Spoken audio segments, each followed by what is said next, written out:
La Scala dei Turchi è off limits da 4 mesi. Ad imporre il divieto d'accesso un'ordinanza diramata dal sindaco del comune di Realmonte, Lillo Zicari, lo scorso 16 dicembre, dopo lo smottamento del terreno e la conseguente caduta di alcune porzioni di Marna. La stagione balneare è alle porte e da domenica scorsa una nuova transenna blocca l'accesso pedonale di turisti ed amanti della famosa scogliera. A destare preoccupazione la parte sommitale in tufo che potrebbe staccarsi in porzioni decisamente più grandi della Marna. È in corso l'iter burocratico. Proprio ieri c'è stato un tavolo tecnico a cui hanno preso parte il Comune, la Soprintendenza, la Protezione Civile e la Capitaneria di Porto. Obiettivo: mettere in sicurezza i luoghi. L'idea è quella del disgaggio della parete rocciosa, ovvero il far cadere tutte le porzioni di parete rocciosa pronte a staccarsi e dunque pericolose, e posizionare un sistema di drenaggio delle acque, ma anche una rete di contenimento della parete superiore.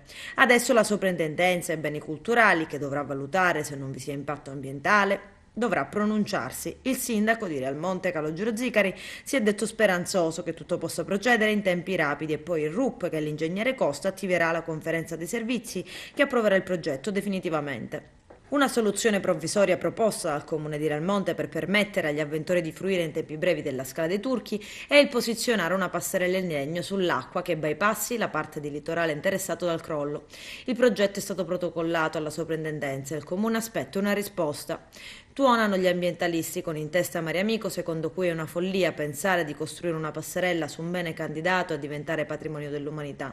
Mariamico ha diffidato la capitaneria e la soprintendenza ad approvare la passerella perché è brutta a vedersi, senza senso e pericolosa in caso di mareggiate provenienti da scirocco.